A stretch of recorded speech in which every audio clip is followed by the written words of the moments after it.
some new information has just dropped about Jon Favreau's storyline for the Book of Boba Fett. The news comes to us from an article on November 22nd from comicbook.com. Early teasers have shown Boba Fett going to sit on Jabba's throne, but Favreau is saying that that is mostly symbolic. Quote, "There is a power vacuum," unquote, Favreau explained to Empire, because Jabba is gone. Jabba was clearly very strong and an imposing leader who people were very scared of and who seemed to rule with an iron fist. You pull somebody like that out of the ecosystem of Tatooine and Hutt space in general, and you have an opportunity that's ripe in the gangster genre, unquote. Now it's been about 40 years since, I can't believe it's been that long, since Star Wars Return of the Jedi showed us that Boba Fett actually fell into the Sarlacc pit, and we all presumed was going to suffer and die horribly. The retconning on Disney Plus has shown us otherwise, and they're continuing it with the Book of Boba Fett. Favreau continues, although Boba Fett is a very experienced bounty hunter, he's not experienced at running a criminal syndicate or managing forces. He's not normally a newcomer. He's an expert as we see him in most areas, but in this case, he's trying to transition to another position. Yeah, that's true. It's always easier to be the guy behind the guy than the guy. And in this case, Jabba the Hutt was one big guy.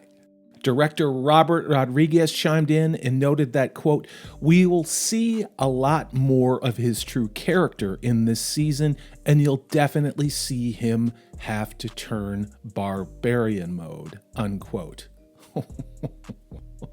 Now, full disclosure, Star Wars died for me a day after I realized what I'd seen with The Last Jedi. I felt like I've been part of all of the collateral damage that occurred with the name calling after rejection of that, as well as the rise of Skywalker.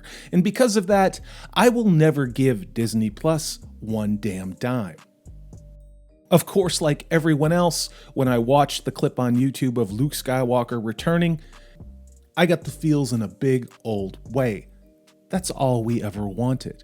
That's all we want now. I don't just consume content because it has a Star Wars label on it. And I don't support organizations that believe in cancel culture. And we all know what happened to Gina Carano. Nope, if you're an actual strong, true, independent woman with your own thoughts, Disney's got no time for you. But this is about the Book of Boba Fett, which premieres December 29th.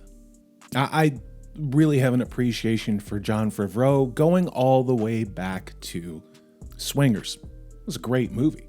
Iron Man, what he did in the MCU, and objectively looking at it from a critical perspective, how he brought a lived-in, more Star Wars-like feel to The Mandalorian.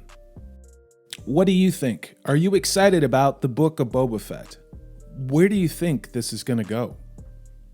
What intersectional deconstruction is going to occur with this epic character? Or do you see them going in the right direction, meaning what George Lucas intended for his own universe? As ever, this is Salty Texas C. I am Corey DB. I appreciate your watch. If you've liked what you've seen and heard, please hit that thumbs up button, subscribe, and do go out there and find other small independent creators who are giving you an honest perspective as opposed to what you hear in mainstream media. You have an awesome Thanksgiving.